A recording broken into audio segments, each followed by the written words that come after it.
আমার সংসার। তোমার সংসার বলো, বলো না কোথায়, বলো, মনে করার চেষ্টা করো। আমি আমি কার কাছে যাবো? আমি কোথায় যাব?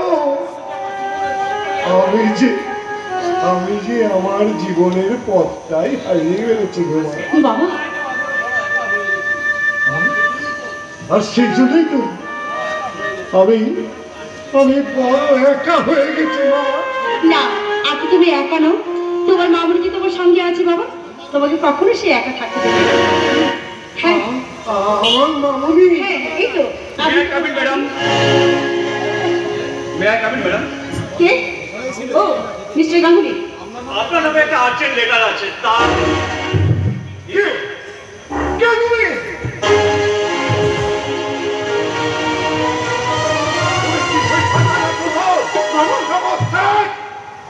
বাবা,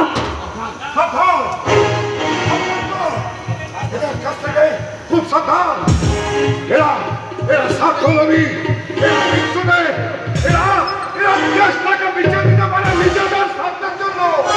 সাবধান, খুব সাবধান, খুব সাবধান। আদর্শ মাস্টার এখনো বেঁচে আছে।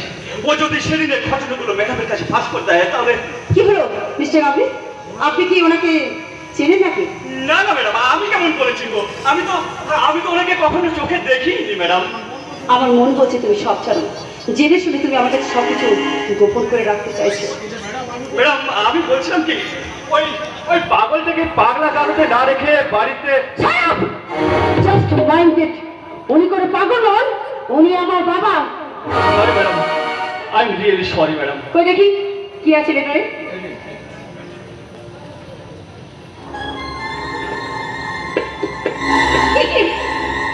আমি কি দেখি? যেটা সত্যি সেটাই দেখছেন ম্যাডাম। সেদিন ওই এমএলএ সাহেবের মতো একজন সৎ সজ্জন ব্যক্তির বাড়িতে রেড করার জন্য আপনাকে সাসপেন্ড করা হয়েছে। আপনি জানেন সেদিন ওরা গোডাউনে কতগুলো কারো টাকা উদ্ধার হয়েছে? কারো টাকাগুলো তো আপনি আর ধূমকেতু মিলে সাদের বাড়িতে ফাঁসানোর জন্য সাজিকার বাড়িতে রেখে এসেছিলেন। Relax madam, relax. আমি সিদ্ধার্থ গাঙ্গুলি, ছোটবেলা খেতাম খুব ভালো টাঙ্গুলি। একটা কথা বলে রাখবেন, আপনি কিন্তু এই থানার ইনচার্জ নন, আর অন ডিউটি পুলিশের গায়ে হাত তোলার জন্য আমি কিন্তু আপনার বিরুদ্ধে স্টেপ নিতেই পারি। বললাম না, ছোটবেলায় খেতাম ভালো টাঙ্গুলি। আচ্ছা ম্যাডাম, তাহলে থানা থেকে আপনার জন্য একটা চমকালো পেয়ার ওয়েলের ব্যবস্থা ম্যাডাম।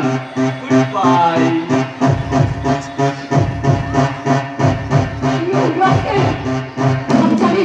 সেদিন তুমি ওই রত্নাকর রায়ের কাছে আগে থেকে চেয়ে তুমি আমার সমস্ত গোপন কথা তুমি ফাঁস করে দিচ্ছ। সেই দিন আমি তাই ধরা পড়ে গেছিলাম, কিন্তু না, এখন আমাকে এইভাবে কিছু করছে না। আগে আমি আবার এই সাসপেন্সে উদ্ধার করি, তারপর যা ব্যবস্থা নেবার তা আমি নিজেই নেব। পারবেন না ম্যাডাম, কিছুতেই তা আপনি পারবেন না। আইনের পোশাকটা গায়ে জড়িয়ে আপনি তা কোনোদিন করতে পারবেন না ম্যাডাম। যখনই আপনি কোনো মন্ত্রী, এমএলএ, নেতাকে অ্যারেস্ট করতে যাবেন, তখনই হয় আপনাকে সাসপেন্ড, নাহলে দূরে কোথাও ভর্তি করে দেওয়া হবে। এটাই আমার দুর্ভাগা।